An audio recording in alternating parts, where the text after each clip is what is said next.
employees of the United States of America. And we plan to fire them on Tuesday, the 6th of November, right. and start to put our country back together. Our fellow poorly informed citizens elected Barack Obama our president. He wasn't anointed to be our king or our dictator. He was simply elected president. He has repeatedly shown himself to be a Marxist, a tyrant, and we want him out of office. Amen.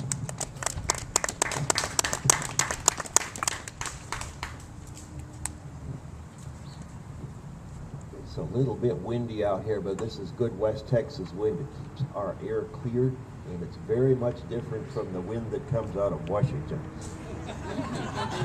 Just remember that. We live in the best place in the world here. Most recently, President Obama failed to adequately protect our consulate in Benghazi, Libya.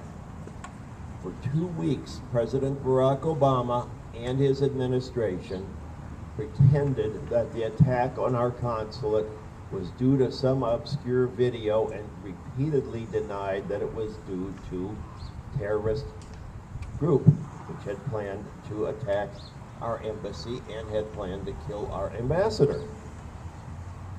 When the State Department announced earlier this week that it had known all along that the assassination of Ambassador Stevens had been a terrorist attack, Obama began to blame his security advisors for not providing him with information. Now, in the week prior to the 11th of September and the attack and assassination, Barack Obama did not attend one of his national security daily briefings, as presidents in the past have done. In fact, during his entire presidency, Barack Obama has chosen to attend less than half of his national security briefings. And he's tried to lay the blame on Bush and his national security people, and his national security people in the State Department are really not very happy. So watch for some fireworks, particularly fireworks coming from the Clintons, because Hillary Clinton isn't going to take a fall for Barack Obama. Joe Biden epitomizes the Democratic Party of the 21st century. Joe Biden is rude. Joe Biden is overbearing, disrespectful, manic, and filled with hatred and anger. During the vice presidential debate last Thursday night, there were times where it appeared Joe Biden was going to become unhinged and violent. The American people should now realize that a man like Joe Biden should not be one heartbeat away from becoming president of the United States of America.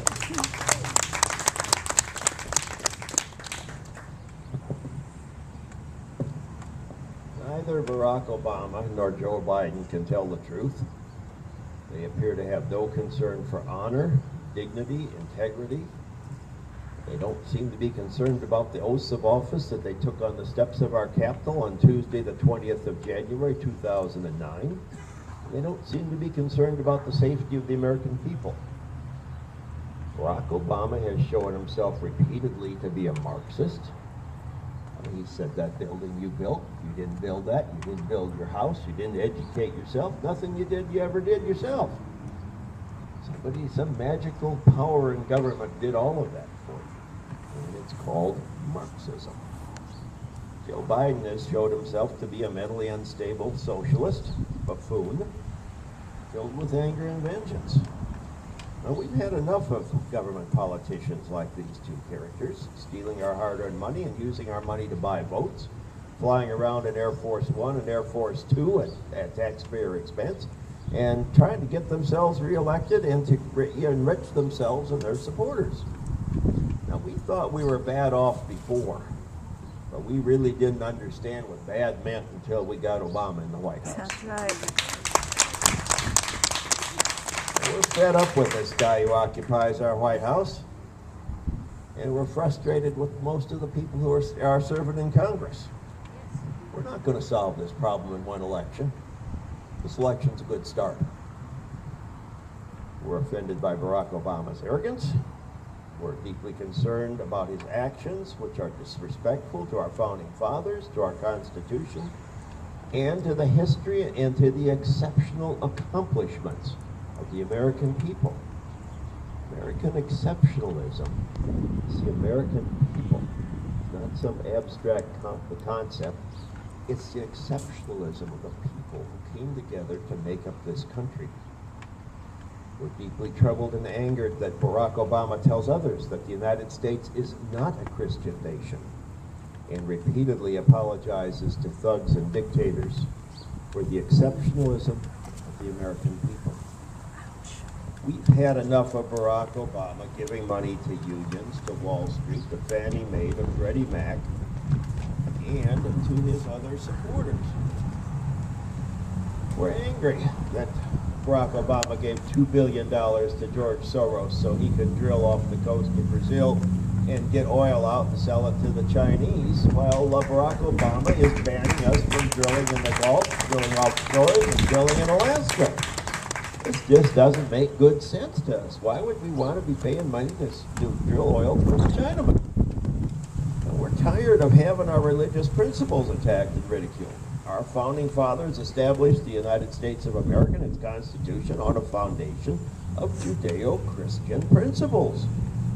And these solid foundations are firmly embodied in the Declaration of Independence and the Constitution of the United States of America. Our nation's founding document is the Declaration of Independence. It tells us that our rights come from God and not from government, and certainly not from Barack Obama. Our rights are unalienable. That means they can't be taken away from us by anyone, including Barack Obama. The first 126 words of our Declaration of Independence establish the foundational principles of the United States of America. Those are the most important 126 words in our document.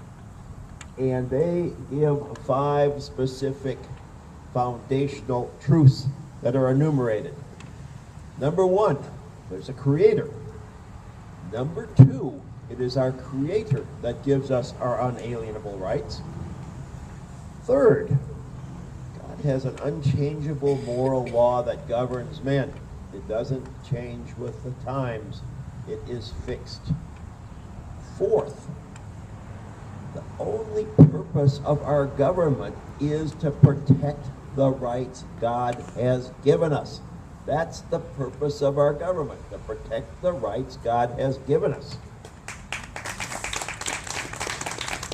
And fifth, we, the people of the United States of America, will only be governed with our consent. If we don't like who's trying to govern us, we're going to get rid of them.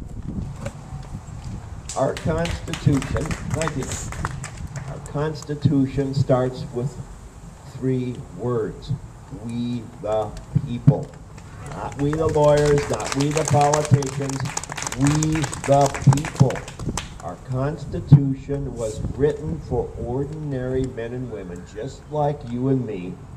Our Constitution protects us from the government. The purpose of our Constitution is to protect us from our government and from politicians and from tyrants like Barack Obama, Nancy Pelosi, Joe Biden, and all the rest. President Obama has complained that our Constitution gives ordinary people like you and me too much protection and liberty. He calls our Bill of Rights negative liberties. He doesn't like it that our Bill of Rights tells the government what it can't do to us. He thinks the Constitution should tell us what the government can do to us. Bill Clinton had the same complaints. He said if the Constitution gives too many liberties and gets in the way of our governing, it's time to fix the Constitution. Barack Obama has ridiculed us for the high values we place on our Bibles, our guns, our personal property, and our liberty. Barack Obama has shown 0 respect for the American people. pushed through Obamacare against our will. He told us that highly paid liberal bureaucrats can better tell us what we need for our health care than we can for ourselves and our families. And according to our President, Barack Obama, the government's going to tell us soon who can be born and who cannot be born. And those of us who are fortunate enough to be born, he's going to tell us when we're going to die.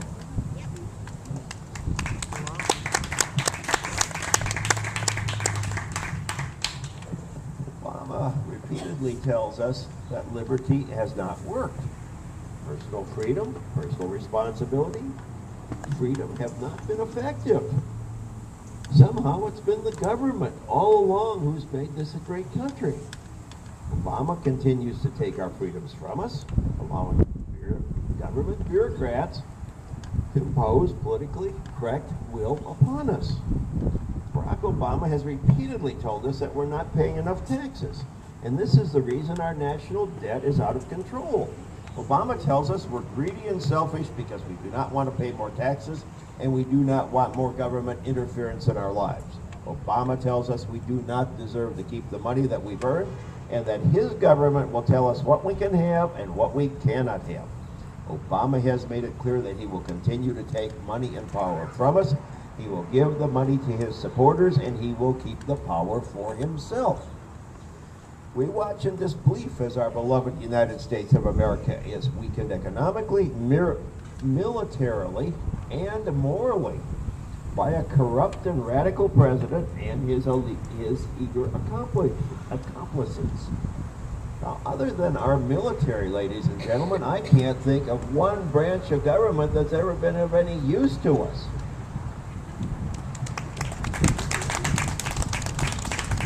Watch in disbelief as our commander-in-chief intentionally weakens our military. It just does not make any sense unless one purposely wants to destroy the United States of America. That's right.